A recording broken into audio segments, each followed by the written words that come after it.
rahmat, taufik dan hidayahnya lah sehingga pada malam ke-16 Ramadan ini kita masih diberi kesempatan untuk berkumpul di tempat yang penuh berkah ini guna melaksanakan sholat tarawih dan witir secara berjamaah. Salawat dan salam semoga senantiasa tercurahkan kepada junjungan kita Nabi besar Muhammad SAW, Nabi yang menjadi suri tauladan dan pemimpin yang baik.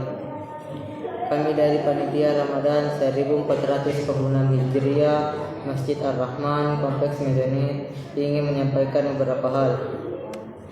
Penyampaian pertama, kami selaku Panitia Ramadan Masjid Ar-Rahman mengucapkan terima kasih yang sebesar-besarnya kepada para jamaah yang telah berpartisipasi dalam menyuguhkan berbuka puasa di masjid kita tercinta ini. Semoga amal dan ibadah Bapak Ibu diterima oleh Allah Subhanahu wa taala dan mendapatkan pahala yang berlipat ganda. Amin ya rabbal alamin. Kami sampaikan juga kepada seluruh jamaah bahwa insyaallah besok akan diadakan kembali buka puasa bersama di masjid kita tercinta ini. Maka dari itu kami mohon kesediaan Bapak Ibu agar dapat memberikan konsumsi buka puasa bersama sesuai jadwal yang telah panitia berikan. Adapun nama-nama keluarga yang akan diberikan hidangan buka puasa pada esok hari yang beralamat Jalan Anggrek Permai, Jalan Anggrek Raya, dan Melati Raya, Jalan Melati 5. Dan insyaallah juga besok akan diadakan acara buka puasa bersama prasmanan atas hajatan DKM Ar-Rahman. Bagi jamaah yang ingin menyalurkan hidangan buka puasa ke masjid, panitia siap melayani penjemputan. Penyampaian kedua, laporan keadaan keuangan Ramadan Masjid Ar-Rahman 1446 Hijriah. Jumlah saldo kas amalia Ramadan malam sebelumnya sebesar Rp4.230.000. Jumlah kotak amal yang masuk malam 15 Ramadan tanggal 14 Maret 2025 sebesar Rp758.000. Jumlah saldo kas amalia Ramadan Masjid Ar-Rahman tanggal 15 Maret 2025 sebesar Rp4.988.000. Pengeluaran operasional tarwi sebesar Rp300.000. Pembelian les sebesar Rp21.000. Jumlah pengeluaran sebesar Rp321.000. Jumlah saldo kas amalia Ramadan malam hari ini sebesar Rp4.667.000. Penyampaian ketiga, panitia amil zakat 1446 Hijriah Masjid Ar-Rahman Kompleks Medanit menerima dan menyalurkan zakat fitrah, zakat mal, infak dan sedekah. Hadirin sidang jamaah tarawih yang berbahagia, adapun yang bertindak sebagai penceramah Ramadan pada malam hari ini yakni Al-Ustaz Wahyu Al-Qaidar SPD. Alhamdulillah beliau telah berada di tengah-tengah kita. Dan yang menjadi imam tarwi pada malam ini yakni Ustaz Darwis. Sekian dari kami, wabillahi taufiq wal hidayah. Wassalamualaikum warahmatullahi wabarakatuh. Dan kepada Ustaz, falyatafaddal mashkura.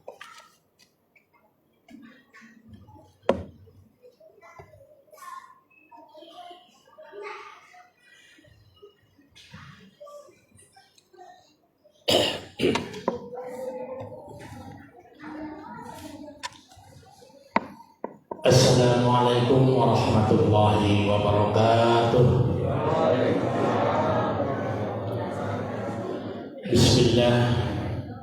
Bismillah, alhamdulillah, wassalatu wassalamu ala rasulillah wa ala alihi wa sahbihi wa mawala, amma ba'du, fala hawla wa la quwwata illa billah. Hadirin jamaah rahimakumullah, alhamdulillah pada malam hari ini kita masih diberi kesehatan oleh Allah, masih diberi kesempatan guna melaksanakan salah satu ibadah kita pada malam hari ini, yaitu melaksanakan sholat isya secara berjamaah, dan insya Allah sebentar kita rangkaikan dengan sholat sunat tarawih secara berjamaah pula. Hadirin jamaah sekalian, malam hari ini kita berada di malam ke-16, berarti sudah setengah bulan kita berpuasa. Oleh karena itu kita berharap dan berdoa kepada Allah Subhanahu wa taala, semoga amal ibadah kita mulai awal Ramadan sampai hari ini, bahkan nanti sampai akhir Ramadan, semuanya berjalan lancar, kita diberi kesehatan oleh Allah, diberi kekuatan sehingga kita bisa melaksanakan puasa secara sempurna.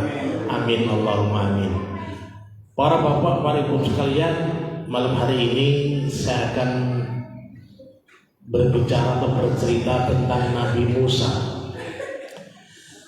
Nabi Musa adalah salah satu Nabi Allah Subhanahu wa taala yang sangat temperatur.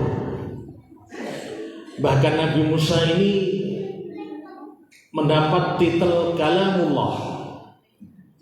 Jadi ada 5 nabi itu yang disebut Ulul Azmi. Yang pertama Nabi Ibrahim disebut Ruhullah, Nabi Musa Kalamullah, Nabi Isa Ruhullah, Nabi Muhammad Habibullah. Oleh karena itu para jamaah sekalian, kelima nabi ini yang kita bicarakan malam hari ini adalah Nabi Musa alaihissalatu wassalam. Para nabi banyak sekali diceritakan oleh Allah Subhanahu wa taala, tetapi semuanya tidak diceritakan kepada Nabi Muhammad. Jadi total nabi itu, nabi rasul itu ada 124.000. Jadi mulai Nabi Adam sama Nabi Muhammad itu nabi ada 124.000. Dan rasul itu 113. Apa bedanya nabi dan rasul? Nabi itu manusia laki-laki yang diberi wahyu oleh Allah Subhanahu wa taala, tapi untuk dirinya sendiri. Sedangkan rasul itu seorang laki-laki yang diberi wahyu oleh Allah Subhanahu wa taala untuk dirinya sendiri dan untuk umatnya. Selalu sebanyak 113 rasul ini diwajibkan kepada kita, yang harus diketahui umat muslim hanyalah 25. Jadi yang disebutkan oleh Allah di dalam Al-Quran itu 25, yang lainnya tidak diceritakan oleh Allah Subhanahu wa taala, seperti firman-Nya, walaqad arsalna min qablika rusulan faminhum man qasasna 'alaika minhum man lam naqsus 'alaik. Muhammad, aku telah mengutus para nabi sebelummu. Ada di antara mereka yang saya ceritakan padamu, ada juga yang tidak saya ceritakan, kata Allah. Para jamaah sekalian, malam hari ini kita berbicara tentang Nabi Musa. Sekali lagi Nabi Musa itu nabi yang bisa bercakap-cakap dengan Allah Subhanahu wa taala.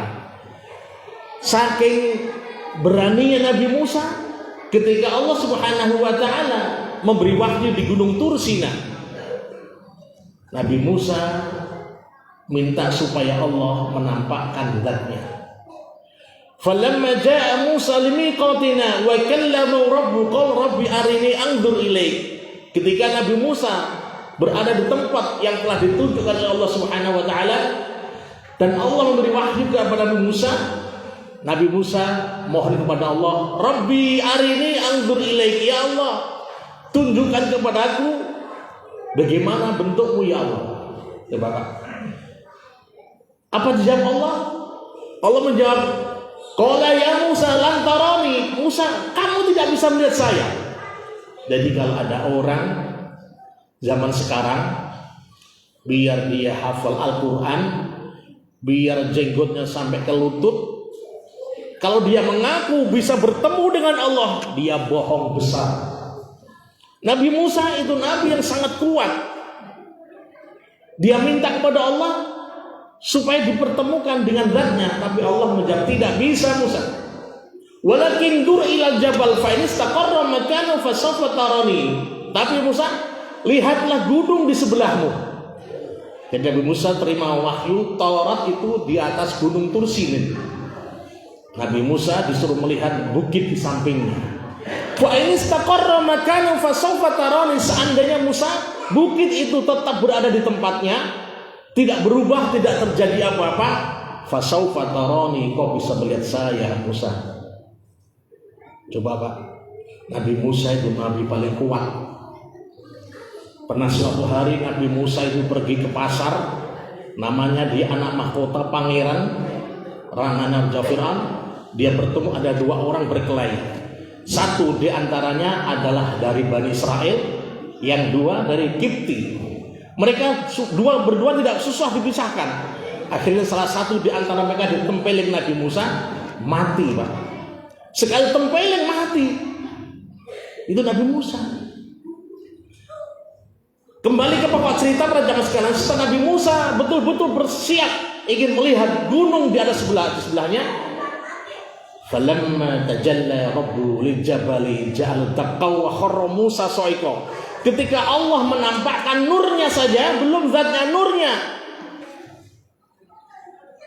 Falamma tajalla ja'al taqaw wa kharra Musa. Maka Musa kelengar, pingsan. Tidak bisa melihat nur Allah Subhanahu wa taala. Maka seorang mukmin itu bisa melihat Allah nanti ketika berada di surga. Kalau di dunia jangan berandai-andai bisa melihat Allah Subhanahu wa taala. Nabi Musa itu tidak bisa. Setelah siuman apa dibilang Musa? Qala ini itu betul ya Allah, aku tobat kepadamu ya Allah. Aku tidak akan mengulangi permintaanku. Maka Allah menjawab, qala ya Musa, ini istafaituka 'alan nasi bi risalati wa bi kalami fakhudh ma ataituka wa kum minasyakirin. Ya Musa, kamu ini saya pilih menjadi rasulku dan aku utamakan dirimu mengalahkan manusia-manusia yang lain, maka jadilah kamu orang yang bersyukur. Jadi Musa sudah bertobat. Selanjutnya Allah berfirman kepada Musa, ya Musa, inni a'taitu ummata Muhammadin nuraini kaila yadurruhum zulmatani. Ya Musa, aku nanti di akhirat, di akhir zaman, maaf bukan akhirat, di akhir zaman ada seorang nabinya bernama Muhammad. Itu umatnya kecil-kecil. Jadi kita sudah pernah diceritakan Pak oleh Allah kepada Nabi Musa. Itu nanti saya kasih 2 cahaya supaya 2 cahaya itu menerangi 2 kegelapan. Nabi Musa tanya, namanya Nabi Musa bisa bercakap dengan Allah, tanya, ya Allah, wa man nurani ya Allah, apakah 2 cahaya itu ya Allah? Cahaya yang pertama Allah menjawab, syahrul Ramadan, yaitu cahaya di bulan Ramadan. Para bapak, para ibu sekalian, Ramadan hampir sudah setengahnya. Marilah tinggal setengah lagi Ramadan ini perjalanan. Kita muliakan dengan memperbanyak amal ibadah. Kita muliakan dengan memperbanyak sedekah. Tadi acara protokol menyampaikan bahwa besok ada buka bersama. Marilah kita hadiri acara itu. Karena orang yang menyiapkan buka puasa di bulan Ramadan itu seperti pahalanya orang yang berbuka, tetapi tanpa mengurangi pahala yang berbuka puasa. Para jamaah sekalian, Ramadan adalah salah satu bulan ampunan dari Allah Subhanahu wa taala. Maka janganlah sia-siakan. Ibarat tamu Ramadan, tamu yang agung. Suatu saat tamu itu pasti pulang kepada tuannya. Tidak juga seperti Ramadan. Ramadan pun akan pulang kepada Allah Subhanahu wa taala dengan membawa banyak cerita kepada Allah bagaimana umatnya menyambutnya ketika Ramadan ini datang. Oleh karena itu para jamaah sekalian, sekali lagi di waktu yang sempit ini saya sampaikan, marilah kalau kita tidak ada uzur, jangan lewatkan Ramadan ini datang dengan sia-sia. Karena inilah cahaya yang diberikan Allah Subhanahu wa taala. 2000 tahun yang lalu sebelum Masehi Allah sudah cerita kepada Nabi Musa, nanti umat Muhammad aku berikan 2 cahaya. Yang pertama adalah cahaya Ramadan. Lalu ya Allah, apa cahaya yang kedua? Cahaya yang kedua adalah nurul Quran, yaitu cahaya Al-Quran. Para jamaah sekalian, Ramadan dengan Al-Quran tidak bisa dipisahkan. Karena Ramadan juga turunnya pada Al-Quran turunnya juga di bulan Ramadan, tempatnya tanggal 17 Ramadan besok. Oleh karena itu, Al-Quran adalah salah satu mukjizat Rasulullah yang sampai pada kita. Kalau mukjizat para nabi-nabi yang dahulu bisa dilihat pada zamannya saja. Tetapi mukjizat Nabi Muhammad SAW hanya satu yang sampai pada kita, yakni Al-Quran. Oleh karena itu Allah berjanji, inna nahnu nazzalna dzikra wa inna lahu lahafidun. Al-Quran aku turunkan, kata Allah, dan akulah yang menjaganya. Bagaimana cara menjaga Allah? Allah menjaga Al-Quran dengan lewat anak-anak muda yang rajin menghafal Al-Quran. Alhamdulillah, imam kita masih muda, tapi bagus bacaannya, subhanallah. Karena para jamaah sekalian, al-mahiru fil Quran yuhsyaru yaumil qiyamah ma'al kiramil barah. Orang yang pinter mengaji, pinter baca Al-Quran, itu nanti di akhirat akan dibangkitkan bersama para nabi. Alangkah indahnya, Pak. Akan dibangkitkan bersama para ulama, para syuhada wassolihin. Ini jadi usahakan, kalau kita tidak bisa mengartinya, minimal kita bisa baca. Karena baca Al-Quran itu satu huruf nilainya 10 kebaikan. Kalau kita bilang alif lam mim, berarti ada 3 huruf, berarti itu ada 30 kebaikan. Al-Quran dibaca ketika sholat sambil berdiri, 1 huruf bernilai 100. Berapa huruf tadi yang dibaca Pak Imam? Kalau Al-Quran dibaca dengan duduk, sholat dengan duduk, 1 huruf 50 kali. Kenapa beda-beda, Pak? Karena membaca Al-Quran sambil berdiri ketika sholat itu susah, tidak gampang. Kadang-kadang surat Al-Ikhlas saja lupa, ya. Apalagi ayat-ayat yang lain, subhanallah. Makanya Rasul bersabda lagi, barang siapa nanti ketika di dunia punya anak 1, anaknya 7, ya 1 hafal Al-Quran, itu anak nanti yang 1 itu bisa memberi syafaat 7 keluarganya, diajak sama-sama masuk surga.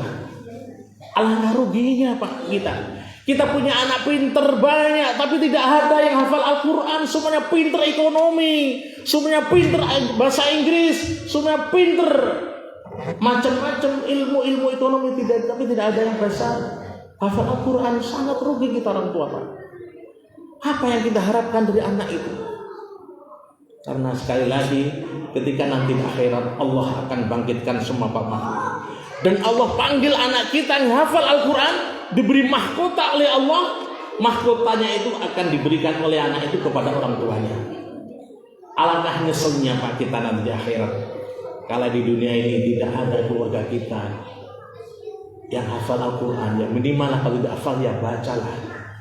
Jangan sampai kita punya anak pinter semua ilmu dunia, tidak ada yang pinter ilmu akhirat. Subhanallah. Oleh karena itu para jamaah sekalian, hadis selanjutnya, walladzi yata'allahu ajrani, dan orang yang membaca Al-Quran banyak salahnya. Apalagi ini tadarus, musim tadarus, kalau baca di masjid bersama-sama gantian, dia banyak salahnya, jangan dimarahi. Ya. Orang yang baca Al-Quran yang banyak salahnya dapat 2 pahala. Apa pahala yang pertama? Pahala yang pertama susahnya. Susah itu orang tua baca Al-Quran dari tua. Ya, ya. Suruh bilang idza zulzilatil susah. Padahal dia bilang isa sulsilatil arsusil salah, susah semua. Karena waktu masih muda tidak pernah latih. Ya, itu yang pertama. Kenapa orang baca Al-Quran susah? Banyak salahnya dapat 2 pahala. Karena susahnya, mulutnya, lidahnya. Yang kedua apa? Sempatnya. Kalau sudah berkeluarga tidak sempat baca Al-Quran, tidak sempat, semuanya urus dunia terus.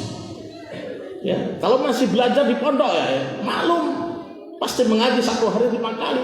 Tapi kalau sudah keluarga, masya Allah, 1 hari 1 lembar Al-Quran saja kadang tidak sempat. apalagi 1 juz. Jadi oleh karena itu tidak ada kata terlambat. Kita semua ini kalau yang sudah sepuh-sepuh tidak ada kata terlambat untuk belajar mengaji. Presiden Rusia Vladimir Putin itu belajar mengaji Iqra 1, Pak. Dia bilang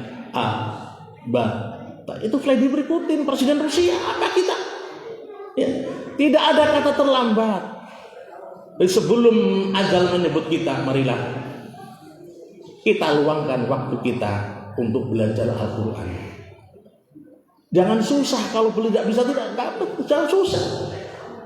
Orang-orang yang hafal Al-Quran, orang-orang yang pintar mengaji itu dulunya juga tidak bisa. Banyak salahnya, tapi saking tekun belajarnya, pintar. Jangan putus asa kalau tidak bisa. Ya, sekali lagi orang mengaji banyak salahnya, 2 pahala. Oleh karena itu tidak ada kata terlambat untuk kita. Marilah 2 cahaya ini akan menerangi 2 kegelapan. Nabi Musa balik bertanya lagi, ya Allah, apa 2 kegelapan? Kegelapan yang pertama ada di dalam kubur. Coba bayangkan, Pak, ketika mayat diangkat ke kuburan, dia ditubuh di tanah, diinjak-injak keluarganya, lalu ditinggal pulang. Siapa yang menemani? Ada satu hadis Rasul bersabda, barang siapa yang mampu menghafalkan surat Tabarakalladzi biyadil mulku, 1 surat saja, itu nanti ketika ditanya malaikat Munkar Nakir dan pertanyaannya tidak bisa menjawab dengan bagus, maka Munkar Nakir dia berhak untuk memukul kita. Tapi sebelum Munkar Nakir ini bertindak menghajar kita, keluarlah surat Al-Mulk. Dia bilang, mungkin jangan pukul saya ada di dalamnya. Ini baru 1 surat saja, apalagi 1 Al-Quran dia hafal. Akhirnya Munkar Nakir berdebat dengan malaikat yang menjaga dia. Tidak bisa, manusia ini di dunia banyak maksiatnya. Iya, tapi tidak bisa, aku ada di dalamnya. Atau ini kalamullah, aku ini surat Al-Mulk yang difirmankan Allah di dalamnya. Akhirnya mereka berdebat, Pak. Dan surat Al-Mulk ini menghadap Allah Subhanahu wa taala. Apa firman Allah? Tinggalkanlah Munkar Nakir hambaku. Baru di 1 surat, apalagi nanti kalau kita baca 1 Ramadan 1 Al-Quran. Oleh karena itu para jamaah sekalian, sabda Rasul, nawiru buyutakum bi qiraatil Quran. Sinarilah rumahmu dengan Al-Quran. Disinari maksudnya baca di rumah, bukan ditempel-tempel di tembok, bukan. Kebanyakan kita orang muslim di rumahnya banyak hiasan tulisan Al-Quran, bukan itu maksudnya, baca di rumah Al-Quran. Karena Al-Quran nanti akan menyinari kita ketika kita di dalam kubur kita.